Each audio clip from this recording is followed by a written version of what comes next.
You know, you can purchase art for so many reasons. You can purchase art as an investment. You can purchase art because it makes your living room pretty. You know, you can purchase art because it really touched you. But I really feel like they're purchasing, or they're investing in a life. They're investing in something that's living and breathing and hoping and looking for love and looking for change.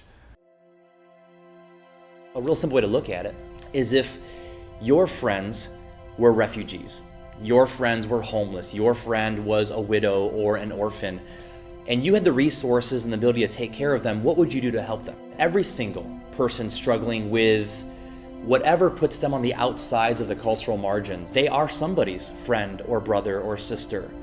And that it's not okay that they feel alone or they feel rejected or forgotten, that if they don't have a voice, we need to give them a voice. My name is Brian Peterson, and I'm an artist and the founder of Faces of Santa Ana nonprofit. I walk the streets and meet incredible people, incredible homeless men and women. I paint their portraits. I then sell their portraits and use the money to help them in what I'd like to call a love account. And in this love account, I can basically help them from anything from food to medical needs, walkers, whatever it may be. Yeah. Thanking you from the bottom of my heart for buying that painting. You will have just changed my future. The start of the painting is actually when I meet them. And that's because that's everything that I'm trying to capture. You know, after they agreed to be in the painting, I photograph them and always, every single time, print it out black and white. Because I do feel like it's my job, or it's my calling as an artist to assign the colors to match their personality. Daryl has always been seen sitting on the bus stop with this bicycle helmet on. And he doesn't have a bicycle. So why is this guy wearing a helmet without a bike? And before I got to know him, I thought maybe he'd have a mental disorder, or he may be a little strange. And then the first time I talked to him, one of the first things he told me is that he's really susceptible to seizures. He wears that helmet so that when he has seizures, you know, he protects his head, because he's often grounded, you know, by his medical condition. His medical condition is out in the open. You know, he wears it on his head, literally. He loves sitting on the bench in front of CVS and watching cars go by. And he loves cars that have, you know, custom wheels or custom rims, and he'll give them a thumbs up.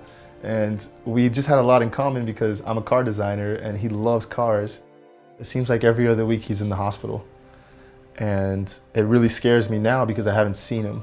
It's one of two things, either I'm hoping that he found shelter, or the other option is maybe he didn't make it.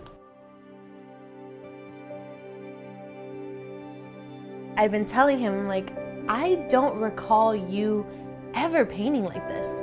I'm like, you never had these techniques before, and you know, there wasn't this vision before. He was a great artist, don't get me wrong, but nothing compared to what he's doing now. I think about my mom a lot, and I think about the times that she did struggle. And sometimes I actually think, wow,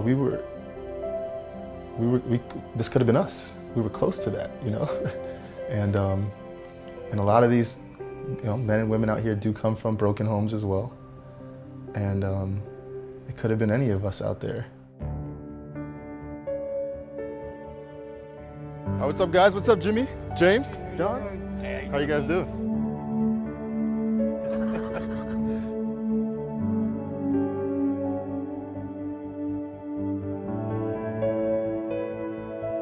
A lot of the men and women out here on the streets, they stick really closely to maybe one person because they can trust that person and they know they won't steal from them. And now I've connected two people that weren't trusting of one another at all. And now they're kind of friends, and now they can talk about the project and their paintings. And that just brings me incredible just gratitude that art can do that. Yeah, they'll come by and talk to us, how's it going, what can we do, and this and that. And then you tell them, you never see him again. Yeah. First time I talk to you, I can't get rid of this guy. We've all developed this relationship, and I've developed a relationship with all the other people involved in the portrait series. And you know, they've opened up their hearts to us, and we've opened up our hearts to them, and they've almost become like these group of friends and family that we never thought we would ever have.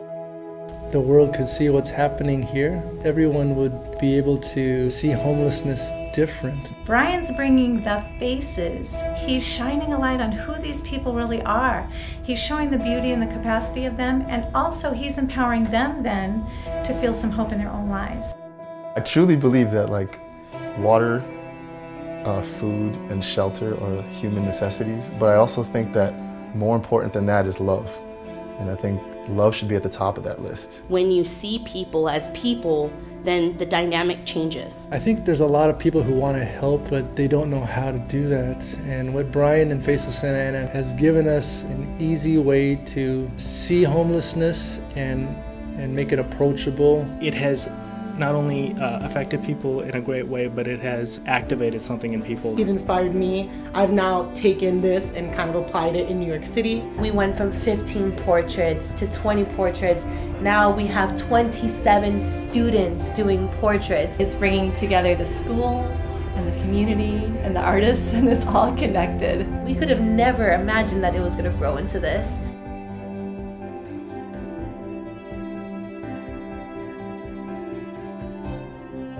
It's a lot more than just words. It's a lot more than going and feeding the homeless. It's actually standing up and taking a stance. The purpose is actually to reach those people that are in homes, for them to step outside of their homes. When you can enact social change and get people to talk to their neighbors, that's where change happens. I don't think that cities have the capability to plan a Brian Peterson or build a Brian Peterson by committee. Yet, people like Brian are everywhere, and they often just don't know that there's a community there that wants to see what they have to say. For me, my heart, my passion is to show people what it's like to be in relationship with my friends out there, to show people what it's like to lose a lot of yourself, but gain so much more in helping others. So I think what Faces can do is it encourages people to not paint paintings, but to do something. And you can't do everything, but you can do something. And you can't help everyone, but you can help someone. It's just opening my eyes, my heart, and my mind to just what it really means to be human and to love people. It's making it all real.